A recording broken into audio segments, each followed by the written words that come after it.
Et après Paramount, eh bien c'est au tour de Warner de vouloir en finir totalement avec la DEI, le côté woke de la force.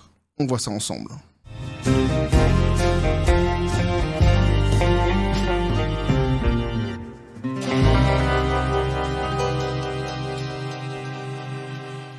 Et donc après Paramount, eh bien c'est au tour de Warner de reculer sur la DEI, le côté woke de la force, petit café les copains. Ah, l'évangile selon Saint Woke se prend quelques gifles, ces derniers temps, ça n'arrête pas.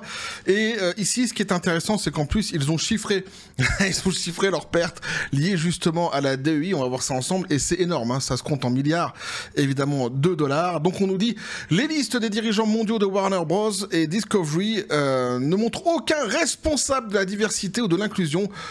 Warner Bros. Donc abandonne-t-il la DEI ?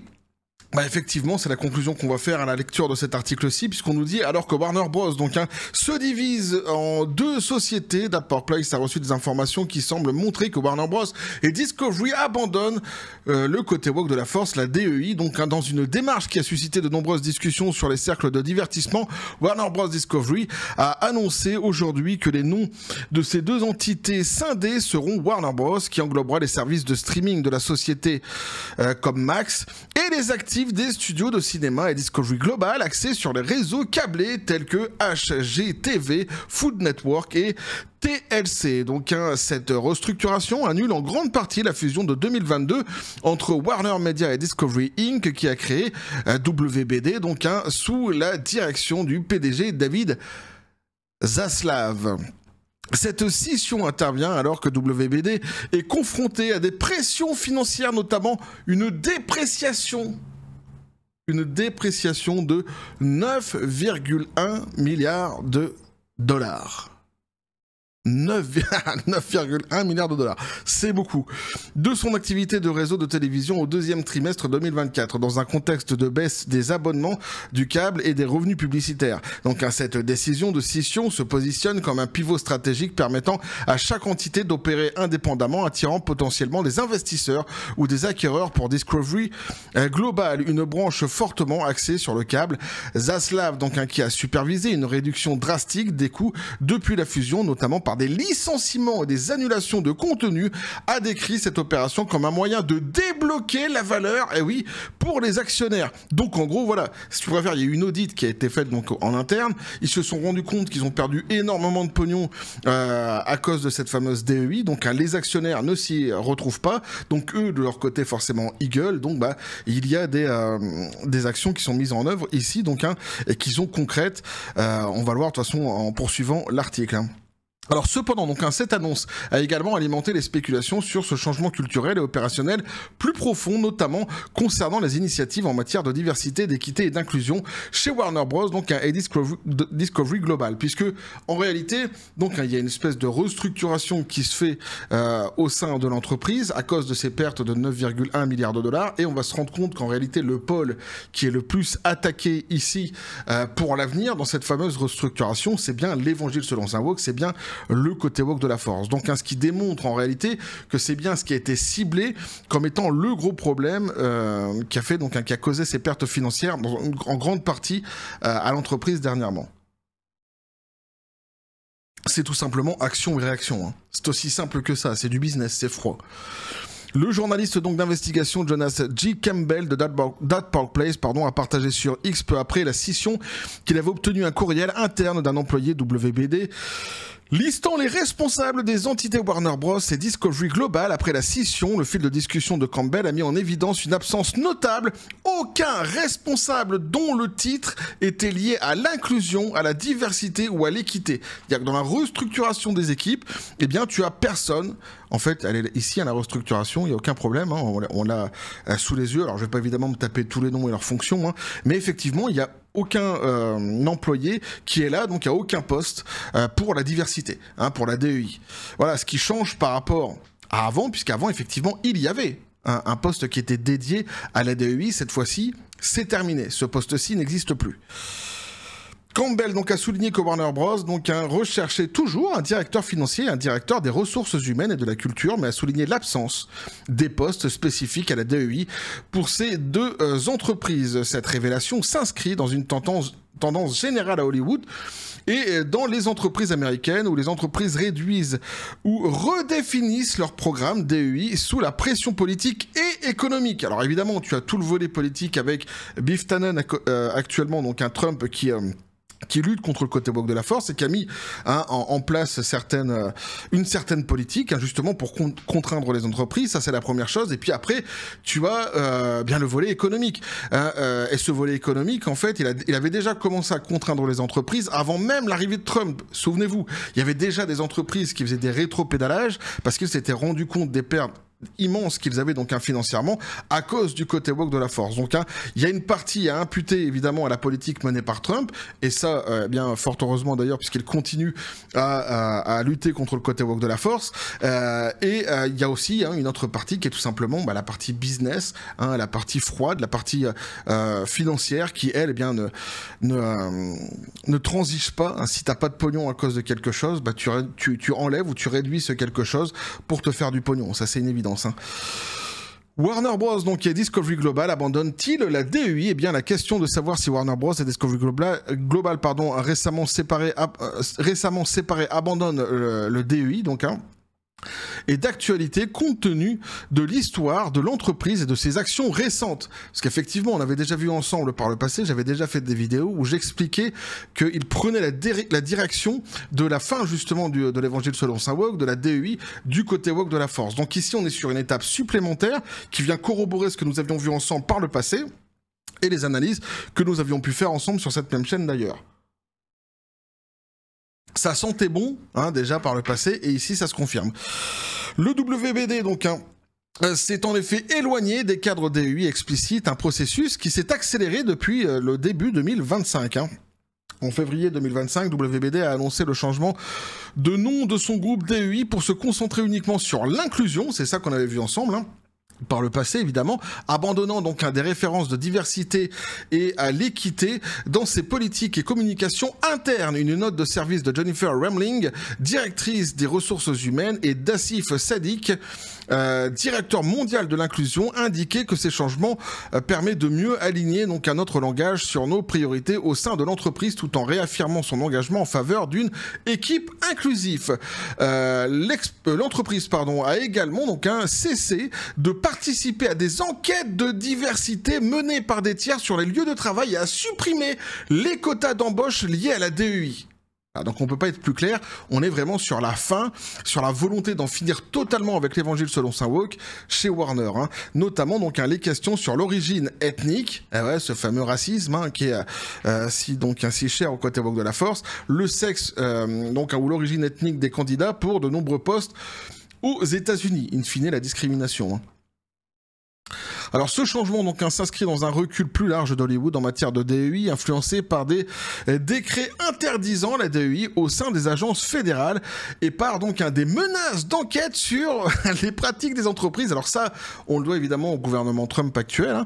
Des entreprises comme Disney, Paramount et Amazon ont également réduit leur programme, Paramount ayant complètement supprimé les initiatives DEI d'ici mi-2025, notamment en matière de casting et de sélection des fournisseurs. Les mesures prises par WBD s'inscrivaient dans la continuité des coupes précédentes. En 2023, elle a licencié Karen Horn, vice-présidente principale de la DEI pour l'Amérique du Nord, dans le cadre d'une restructuration plus vaste, et plusieurs grandes entreprises de médias, dont WBD, Disney et Netflix, ont perdu des dirigeants noirs clés de la DEI en peu de temps, ce qui soulève des questions sur la pérennité de leur engagement.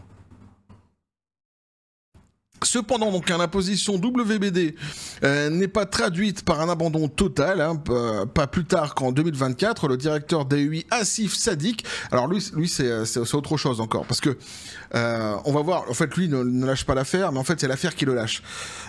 Tu vas voir ça. Alors qu'il semble avoir quitté l'entreprise, on va avoir été réaffecté d'ici 2025, compte tenu de son absence sur les listes des nouveaux dirigeants. Donc il est plus sur les listes des nouveaux dirigeants, quand bien même à l'époque Il avait ardemment défendu la DEI, approuvant même des tactiques visant à exclure de l'entreprise les personnes qui ne la soutiennent pas, comme les ignorer ou les discriminer pour encourager les départs volontaires. Donc ici, évidemment, hein, tu es sur les méthodes les pires qui existent, tu es sur cette volonté systématiquement de cancel, finalement, du côté woke de la force, si tu n'es pas d'accord, de toute façon, tu ne peux pas être contre le régime. Si tu es contre le régime, forcément, tu dois au minimum dégager. Ça, c'est certain. Donc, c'est ce que monsieur, Asif Sadiq, prônait par le passé. Bon, ce sont les discussions enfin, les déclarations plutôt qu'il avait faites. Quoi qu'il en soit, aujourd'hui, il n'apparaît dans aucun organigramme de l'entreprise sur la liste qui ont été données en 2025. Donc, il a disparu complètement du projet, du programme. D'ici 2025, les données suggèrent une réduction délibérée de l'importance accordée à la diversité et à l'inclusion. L'ancienne page, un DEI de WBD, n'existe plus. Voilà, tout simplement. L'absence de tout rôle DEI dans les nouvelles listes de dirigeants combinées à la scission indique que les entreprises séparées pourraient privilégier des opérations fondées sur le mérite plutôt que des structures DEI formalisées. Cette situation reflète les actions menées par des pairs comme PBS qui a licencié des cadres DEI en février 2025 et Goldman Sachs qui a mis fin aux politiques DEI du conseil d'administration. Donc il y a vraiment un gros recul sur le côté woke de la force globalement. C'est pas uniquement dans le monde du 7e art, c'est globalement dans toutes les entreprises, il y a un fort retrait, un fort recul du côté woke de la force. Ça sent la fin tout de même. En résumé, même si le WBD n'a pas explicitement abandonné les pratiques inclusives, le changement de nom, les coupes de manque les coupes et le manque d'argent dédié dans les nouvelles entités justifient un retrait significatif de la DEI en tant que priorité de marque. Donc en gros, ce qu'on nous dit ici, c'est que le bilan a été fait sur les pertes financières de l'entreprise et ce qui a été ciblé en priorité par l'entreprise concernant ces fameuses pertes, c'est la DEI, c'est le côté woke de la force. Donc ça, évidemment, ça vient répondre une fois de plus à tous ces woke qui à chaque fois viennent dans les commentaires et disent « Non, mais c'est pas parce qu'en fait le film il est woke qu'il a merdé, c'est pas pour ça, il y a d'autres raisons. » Ouais, d'accord, ok. Ça, c'est ce que toi, tu imagines. Mais financièrement, tu vois, la finance, c'est un monde qui est tout à fait froid. Il n'y a pas de subterfuge. Ils analysent exactement les faits. Quand les faits, en fait, vont dans un sens, et ils vont tous dans ce même sens pour justement essayer d'endiguer le problème. C'est aussi simple que ça. Donc c'est ce qui se passe ici. Et c'est bien le côté woke de la force qui a été ciblé. Au bout d'un moment, ouvre les yeux. Je t'emmène en voyage sur un nuage, bref. Cela pourrait refléter des économies de coûts, de risques juridiques liés aux poursuites anti-DEI ou un alignement sur le vent politique changeant des tendances qui ont conduit à plus de 2600 suppressions d'emplois dans le domaine de la DEI dans l'ensemble du secteur depuis 2023. Pour Warner Bros. Et Discovery Global, la scission pourrait annoncer une ère plus mince et moins chargée idéologiquement, mais seul le temps dira si cela se traduit par un renouveau créatif ou financier. Donc voilà ce que pouvait nous dire ici l'article les copains.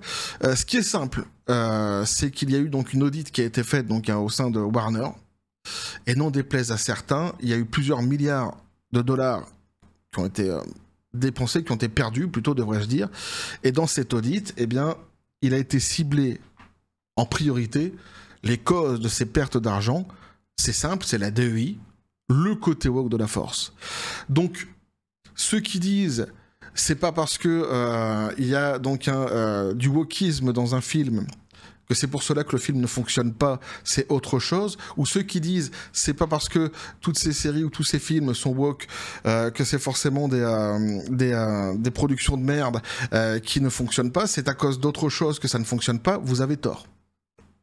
Vous avez tort. C'est-à-dire aujourd'hui on a Paramount qui le prouve, il y a Disney qui le prouve, il y a aujourd'hui Warner qui le prouve, ils ont fait des audits sur la perte de pognon qu'ils avaient, et ce qu'ils ciblent, c'est le côté woke de la force.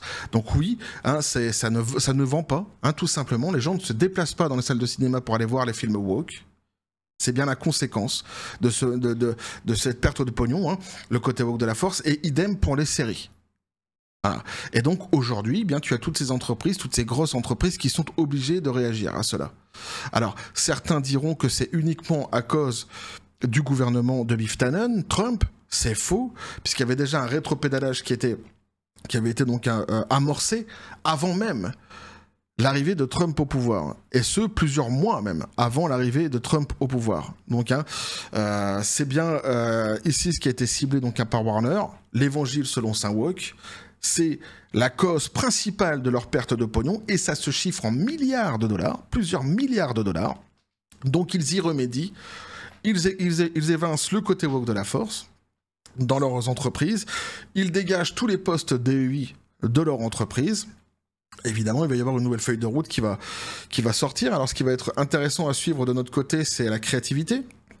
Va-t-elle revenir, hein, la diversité, elle existera toujours, forcément, puisqu'elle existait déjà avant. Hein, il y a une quantité de films et de séries, hein, je ne vais pas répéter, mais le flic de Beverly Hills, Bad Boys, je sais pas moi, Blade...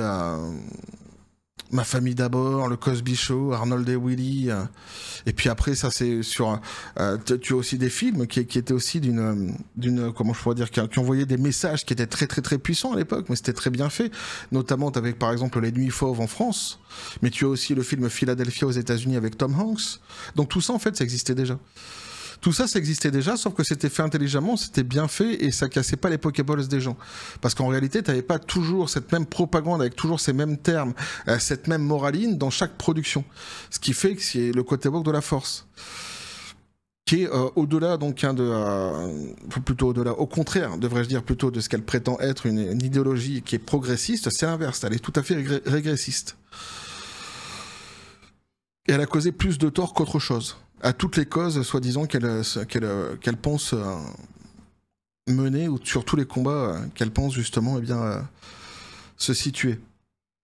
Elle a causé davantage de problèmes.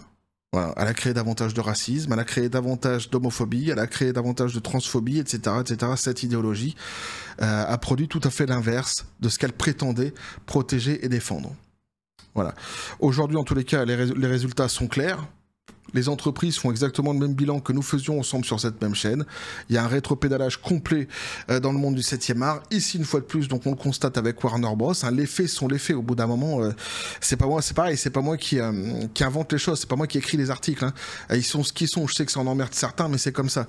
Et puis si votre analyse était la mauvaise, bah reconnaissez-le, c'est pas très grave. On peut se tromper parfois. Moi aussi, ça m'arrive de me tromper parfois. Je reviens, je dis bah je me suis planté là, et en fait c'était pas ça. Hein, c'est pas très grave. Mais faut reconnaître au bout d'un moment.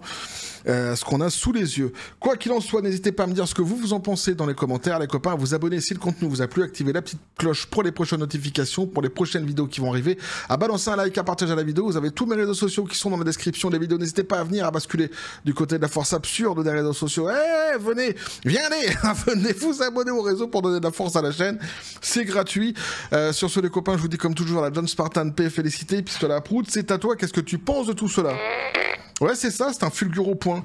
On en est au fulguro point maintenant dans la tronche du côté woke de la force. Et ouais, un wokisme qui recule grandement. Attention, ce n'est pas terminé. Hein, il faut continuer le combat, c'est pas fini les copains.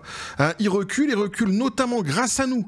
Hein, toutes ces productions sur lesquelles on ne s'est pas déplacé parce qu'elles étaient woke, tous ces jeux vidéo qu'on n'a pas achetés parce qu'elles étaient woke, tout ça, tous ces gens qui se sont foutus de notre gueule, actuellement sont eux dans la défaite et nous sommes dans la victoire. Donc faut continuer parce que c'est pas fini. Ah ouais. Quoi qu'il en soit, on va continuer justement le combat et à suivre tout cela sur cette même chaîne, toujours dans la joie et la bonne humeur, et que la force soit avec vous.